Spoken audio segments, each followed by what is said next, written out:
Iran began with the missile strikes targeting strategic sites in the city of Tel Aviv continues to be Iran's prime target. The air raid sirens have just started again here in Jerusalem.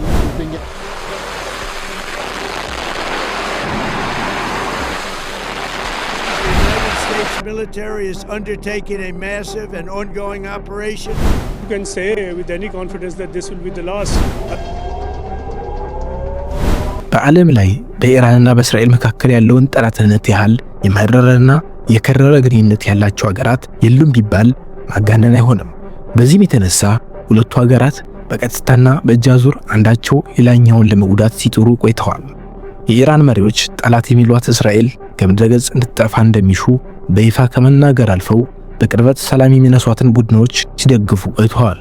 የእስራኤል ፖለቲከኞችም እንደ ዋነኛ ስጋት የሚመለከቷትን ኢራን ሳትቀድማቸው ለመቅደም በሚል ባገኙት አጋጣሚ ሁሉ ጥቃት ይፈጽሙባታል።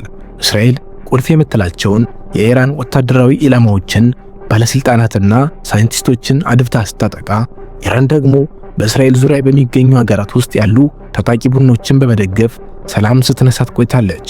ከነዚህም መካከል የፍልስጤሙ ሐማስ፣ የሊባኖሱ ሄዝቦላህ፣ የየመኑ ሁቲ ቡድኖች በኢራን እየተደገፉ ጥቃቶችን በእስራኤል ላይ የሚፈጽሙ ናቸው። በተለያዩ ሀገራት ውስጥ የሚገኙ ታጣቂ ቡድኖች የገንዘብ፣ የስልጠናና የትጥቅ ድጋፎችን ከኢራን እንደሚያገኙ ይነገራል። ቡድኖቹ ባሉባቸው ሀገራት ውስጥ ካሏቸው የፖለቲካና ወታደራዊ ተሳትፎ ባሻገር ዋነኛ ኢላማቸው እስራኤል መሆኗን በሚፈጽሟቸው ጥቃቶች ያመለክታሉ። ከአንድ ዓመት በፊት ሐማስ በእስራኤል ላይ የፈጸመው ድንገተኛና ከባድ ጥቃት የእስራኤል እስካሁን ያልተቋረጠ መጠነ ሰፊ ያጸፋ ጥቃትን አስከትሏል። ከወራት በፊት ደግሞ የሊባኖሱ ሄዝቦላህ ከድንበር ባሻገር የሚፈጽማቸውን ጥቃቶች ተከትሎ ከእስራኤል ጋር ጦርነት ውስጥ ከገባ በኋላ መሪውን ጨምሮ በርካታ አባሎቹ ተገድለውበት ከባድ ጉዳት ደርሶበታል። የየመን ሁቲዎች ደግሞ እስራኤል በጋዛ ላይ የምታካሄደውን ጥቃት በመቃወም በእስራኤል ላይ የሚሳኤልና የድሮን ጥቃቶችን ሲፈጽሙ ባጸፈው እስራኤል የቡድኑ ይዞታዎች በአውሮፕላኖች ስታጠቃ ቆይታለች። ከነዚህ ቡድኖች ጀርባ ኢራን እንዳለች የምትከሰው እስራኤል በተለይ ካለፈው ዓመት ወዲህ ተደጋጋሚ ጥቃቶችን በኢራን ውስጥና ከኢራን ውጭ በአገሪቱ ባለስልጣናትና ወታደራዊ ተቋማት ላይ ፈጽማለች። ኢራን በበኩሏ በእስራኤል ላይ መጠነ ሰፊ የሚሳኤልና የድሮን ጥቃቶችን በመፈጸም ምላሽ ሰጥታለች። ይህም በመካከለኛው ምስራቅ ውስጥ ከባድ ጦርነት ሊከሰት ይችላል የሚል ስጋት አስከትሎ ቆይቷል። ሐማስ እስራኤል ላይ ጥቃት እስከፈጸመበት ጊዜ ድረስ ኢራን በምትደግፋቸው ቡድኖች እስራኤልን ስታስጠቃ፣ እስራኤል ደግሞ ከኢራን ጋር የሚገናኙ ኢላማዎችን ስትመታ በቀጥታ ከመጋጨት ተቆጥበው ነበር። ከቅርብ ጊዜ ወዲህ ግን ሁለቱ ሀገራት ለረጅም ጊዜ በእጃዙር ሲያደርጉት የነበረው ፍልሚያ ወደ ቀጥተኛ ጥቃት ተሸጋግሯል።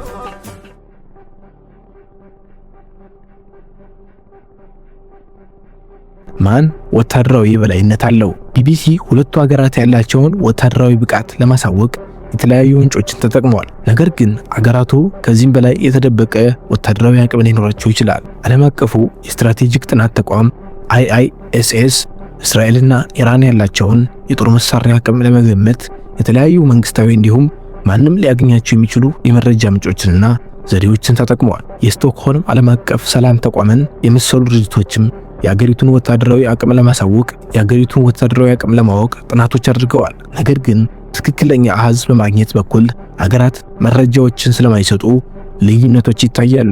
የኦስሎ የሰላም ጥናት ተቋም ባልደረባ ኒኮላስ ማርሽ እንደሚሉት ግን የዓለም አቀፉ የስትራቴጂክ ጥናት ተቋም መረጃ በዓለም ዙሪያ ያሉ አገራትን ወታደራዊ ጥንካሬ ለማወቅ እንደ መነሻ ሊወሰድ ይችላል። ተቋሙ እንደሚለው እስራኤል ከኢራን በላይ ከፍተኛ ገንዘብ ለመከላከያ ስለምትመድብ በየትኛውም ግጭት ውስጥ ከፍተኛ ጥንካሬ እንዲኖራት ያስችላታል። በIISS መረጃ መሰረት በአውሮፓውያኑ 2022 እና 2023 የኢራን የመከላከያ በጀት $7.4 ቢሊዮን አካባቢ የነበረ ሲሆን የእስራኤል ግን ከእጥፍ በላይ $19 ቢሊዮን ነበር። ከምጣኔ ሀብት አንጻርም የእስራኤል አጠቃላይ አገራዊ ምርት ከኢራን በእጥፍ የሚበልጥ ነበር። የቴክኖሎጂ የበላይነት የIISS አሃዞች እንደሚያመለክቱት እስራኤል ለውጊያ ዝግጁ የሆኑ 340 ወታደራዊ አውሮፕላኖች ሲኖሯት ይህም ኢላማ የለዩ ጥቃቶችን የመፈጸም ብቃትን ይሰጣታል። ካሏት የጦር ጀቶች መካከልም ረጅም ርቀት ተጉዘው ጥቃት የሚፈጽሙት F-15 አውሮፕላኖችና እጅግ ዘመናዊዎቹ F-35 አውሮፕላኖች ደግሞ ከራዳር እይታ ውጭ የሚጓዙ ሲሆን ፈጣን አጥቂ ሄሊኮፕተሮችም አሏት። ኢራን ደግሞ 320 የሚደርሱ የውጊያ ብቃት ያላቸው አውሮፕላኖች ባለቤት ናት። ጀቶቿ 1960ዎቹ ስሪቶችን ጨምሮ F4፣ F5 እና F14 የጦር አውሮፕላኖች እንዳሏት IISS ገልጿል። የኦስሎ የሰላም ጥናት ተቋሙ ኒኮላስ ማርሽ እንደሚሉት ኢራን ካሏት አሮጌ የጦር አውሮፕላኖች መካከል ምን ያህሉ መብረር እንደሚችሉ ማወቅ አስቸጋሪ ነው። ምክንያቱም የአውሮፕላኖቹ መለዋወጫ በአሁኑ ጊዜ ማግኘት በጣም አስቸጋሪ። የሚሳኤል ጥቃት መከላከያዎች አይረን ዶም እና አሮ የተባሉት የሚሳኤል ጥቃት መከላከያ ስርዓቶች እስራኤል ራሷን ለመጠበቅ የሚያስችሏት የጀርባ አጥንቶቿ ናቸው ሊባሉ ይችላሉ። የሚሳኤሎች ኢንጂነር የሆኑት ኡዚ ሩቢን በእስራኤል የመከላከያ ሚኒስቴር ውስጥ የሚገኘው የእስራኤል የሚሳኤል መከላከያ ድርጅት መስራች ናቸው። አሁን ደግሞ በኢየሩሳሌም የስትራቴጂና ደህንነት ተቋም ውስጥ ከፍተኛ ተመራማሪ ሲሆኑ ባለፈው ቅዳሜ በኢራን የተተኮሱትን ሚሳኤሎችና ድሮኖች አይረን ዶምና የእስራኤል አጋሮች ሲያከሽፏቸው ሲመለከቱ ደህንነት ነው የተሰማኝ ሲሉ ለቢቢሲ ተናግረዋል። የጥቃት መከላከያዎቹ ሚሳኤሎችን በማምከን እንከን የሚያወጣላቸው ናቸው። በጣም ደስታና እርካታ ነው የተሰማኝ። መከላከያዎቹ የአጭር ርቀት የሚሳኤል ጥቃቶችን የሚያመክኑ ሲሆኑ እነሱን የሚመስል ሌላ ዘዴ የለም ሲል ተናግሯል። ኢራን ከእስራኤል ምን ያህል ትርቃለች?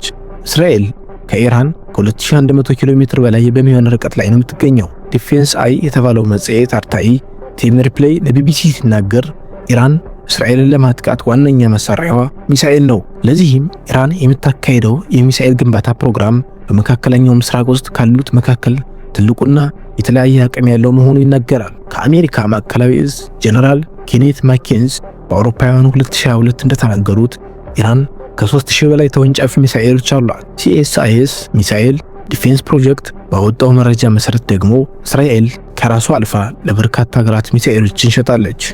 የኢራን ሚሳኤልና ድሮኖች ኢራን ከጎረቤቷ ኢራቅ ጋር ከአውሮፓውያኑ 1980 ጀምሮ ለ8 ዓመታት የቆየ ጦርነት ካደረገችበት ጊዜ አንስቶ መጠነ ሰፊ የሚሳኤልና የድሮን ግንባታ ስራዎችን ስታከናውን ቆይታለች። በዚህም ኢራን የአጭርና የረዥም ርቀት ተወንጫፊ ሚሳኤሎችን ለመገንባት ችላለች። አብዛኞቹንም በእስራኤል ላይ በቅርቡ በፈጸመችው ጥቃት ወቅት ጥቅም ላይ አውላቸዋለች። የየመን ሁቲዎች በሳውዲ አረቢያ ላይ የተኮሳቸውን ሚሳኤሎች ያጠኑ ተንታኞች በደረሱት ድምዳሜ መሰረት ሚሳኤሎቹ ኢራን ውስጥ የተሰሩ ናቸው ተብሏል። ቲም ሪፕሌይ እስራኤል ከኢራን ጋር በእግረኛ ወታደሮች የሚደረግ ጦርነት ውስጥ የመግባት እድሏ ዝቅተኛ ነው ይላል። እስራኤል ያላት የአየር ኃይልና ውጤታማ ተወንጫፊ የጦር መሳሪያዎቿ የበላይነትን ይሰጣታል። ስለዚህም ኢራን ውስጥ የሚገኙ ኢላማዎች ላይ የአየር ጥቃት የመፈጸም ብቃትም አላት። በተጨማሪም እስራኤል በምትፈጽማቸው የአየር ጥቃቶች ዋነኛ ዓላማዋ የኢራን ባለስልጣናትን መግደልና የነዳጅ ተቋማቷን ማውደም ነው። መቅጣት የሚለው ቃል በእስራኤል ወታደራዊና ፖለቲካዊ መሪዎች መካከል ዘወትር ጥቅም ላይ የሚውል ነው። ይህም የፍልስፍናቸው አካል ሲሆን በዚህም ከባድ ጉዳትን በማድረስ ጠላታቸው እስራኤል ላይ እጁን ከማንሳቱ በፊት ሁለት ጊዜ እንዲያስብ የማድረግ ዓላማ አለው። ቀደም ሲልም እስራኤል በምትፈጽማቸው የአየር ጥቃቶች ከፍተኛ የኢራን ወታደራዊና ሲቪል ባለስልጣናት ተገድለዋል። በቅርቡም ሶሪያ ውስጥ የሚገኘውን የኢራን ቆንስላ በማጥቃት በርካታ ወታደራዊ መኮንኖችን ገድላለች። ምንም እንኳን እስራኤል ለጥቃቱ ኃላፊነቱን ባትወስድም ኢራን ጥቃት እንድትፈጽም ምክንያት ሆኗል። የባህር ኃይል IISS እንደሚለው ዘመናትን ያስቆጠረው የኢራን ባህር ኃይል 220 መርከቦች ሲኖሩት እስራኤል ደግሞ 60 የሚሆኑ መርከቦች አሏት። እስራኤልና ኢራን የሚጋሩት የውሃ አካል ስለሌለ በባህር ኃይሎቻቸው አማካኝነት ግጭት ውስጥ የመግባት እድላቸው ጠባብ ነው። በባህር ኃይሎቻቸው አማካኝነት ግጭት ውስጥ የመግባት እድላቸው ጠባብ ነው። ነገር ግን በኢራን የሚደገፉት የየመን ሁቲ ታጣቂዎች በኤደን ባህረ ሰላጤና በቀይ ባህር በኩል በሚያልፉ የእስራኤልና የምዕራባውያን መርከቦች ላይ ጥቃት እያደረሱ ነው። የበይነ መረብ ጥቃት ወይም የሳይበር ጥቃት። በሳይበር ጥቃት በኩል ሁለቱ ሀገራት አንዳቸው በአንዳቸው ላይ ጥቃት ቢፈጽሙ ከኢራን ይልቅ እስራኤል ከባድ ጉዳት ይደርስባታል። ኢራን ከእስራኤል ጋር ስትነጻጸር ያላት የመከላከያ ስርዓት ዘመናዊ ቴክኖሎጂን የሚጠቀመው በዝቅተኛ ደረጃ ነው። ስለዚህም በእስራኤል ላይ የሚፈጸም የኤሌክትሮኒክስ ጥቃት ከባድ ጉዳት ሊያደርስባት ይችላል።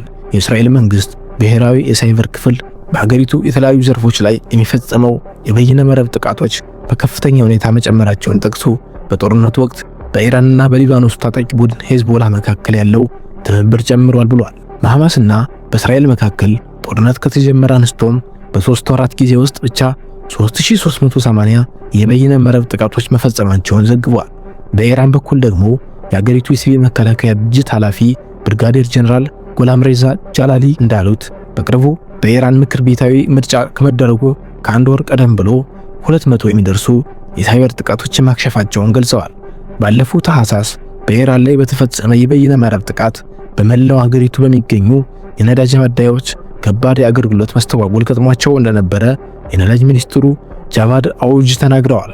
የኒውክሌር ስጋት እስራኤል የራሷ የኒውክሌር ጦር መሳሪያዎች እንዳሏት ቢነገርም በመንግስት ደረጃ ግን በይፋ እንዳይገለጽ በማድረግ መሳሪያው እንዳላት በሁሉም ዘንድ ጥርጣሬ እንዲፈጠር ስታደርግ ቆይታለች። ምንም እንኳን ኢራን የኒውክሌር ጦር መሳሪያ አላት ተብላ ብትከሰስም ምንም አይነት ማረጋገጫ እስካሁን የለም። ኢራን የምታካሄደው የኒውክሌር ፕሮግራም ለሰላማዊ አገልግሎት የሚውል ነው ብላ ትከራከራለች። እስራኤልና ምዕራባውያን ግን ይህንን ባለመቀበል አንድ ቀን ኢራን ኒውክሌር የታጠቀች ሀገር ሆና ብቅ ትላለች የሚል ስጋት አላቸው። መልክዓ ምድርና የህዝብ ብዛት ወደ 89 ሚሊዮን የሚጠጋ ህዝብ ያላት ኢራን ከእስራኤል አንጻር ትልቅ ሀገር ናት።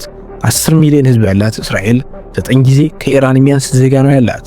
በተጨማሪም ኢራን እስራኤል ካሏት የመደበኛ ሰራዊት አባላት 6 እጥፍ የሚበልጡ ወታደሮች አሏት። በዚህም ኢራን 600,000 መደበኛ ወታደሮች ሲኖሯት የእስራኤል ደግሞ 170,000 መሆናቸውን የIISS መረጃ ያሳያል።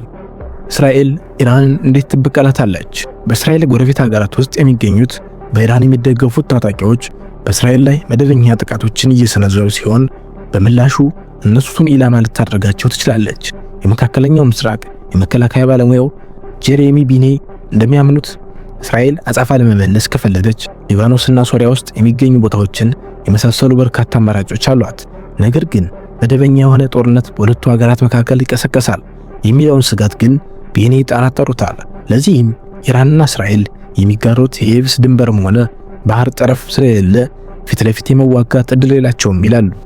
ስለዚህም ረዥም ርቀት ተወንጫፊ የጦር መሳሪያዎችንና የአየር ጥቃቶችን መጠቀም በሁለቱም በኩል ያሉ ዋነኛው አማራጮች ናቸው። ይህ ደግሞ በሁለቱ ሀገራት መካከል ያሉትን የሶሪያና የዮርዳኖስን ወይም የኢራቅን የአየር ክልል መጣሰን ይጠይቃል።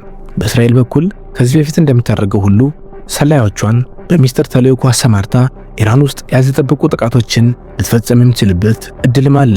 የመካከለኛው ምስራቅ ጉዳዮች ባለሙያ የሆኑት ታሪክ ሱሌይማን ለቢቢሲ እንደተናገሩት በሁለቱ አገራት መካከል ያለው ግጭት ይባባሳል የሚል እምነት የላቸውም።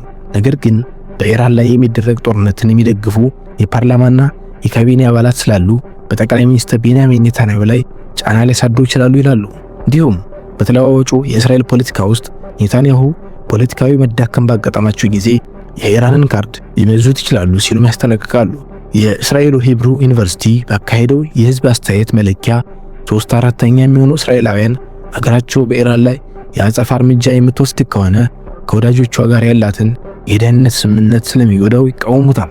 የእጅ አዙር ጦርነት ምንም እንኳን እስራኤልና ኢራን እስካሁን ድረስ መደበኛ ጦርነት አድርገው ባያውቁም ሁለቱም ሀገራት ይፋ ያልወጣ ግጭት ሲያካሂዱ ቆይተዋል። ለዚህም በሌሎች ሀገራት ውስጥ የሚገደሉ የኢራን ቁልፍ ሰዎች በእስራኤል እንደተገደሉ በተደጋጋሚ ይነገራል። ኢራን ደግሞ በምትደግፋቸው ቡድኖች አማካኝነት እስራኤልን ኢላማ ስታደርግ ቆይታለች። ወታደራዊና ፖለቲካዊ ቡድን ሂዝቦላ ከሊባኖስ ሆኖ በእስራኤል ላይ ትልቁን የኢራን ጦርነት በእጅ አዙር እያካሄደ ነው። ኢራንም ሂዝቦላን እንደምትደግፍ አንድም ጊዜ አስተባብላ አታውቅም። በጋዛ ለሚገኘው ሐማስም የምትሰጠው ድጋፍ ተመሳሳይ ነው። መስከረም 26 ከባድ ጥቃት እስራኤል ላይ ፈጽመው የለየለት ጦርነት ውስጥ የገባው ሐማስ ለዓመታት ከጋዛ ሰርጥ በእስራኤል ላይ ሮኬቶችን ሲያስወነጭፍ ቆይቷል። እስራኤልና ምዕራባውያን ሀገራትም ለሐማስ የጦር መሳሪያ ተተኳሽና ስልጠና የምትሰጠው ኢራን ናት ብለው ያምናሉ።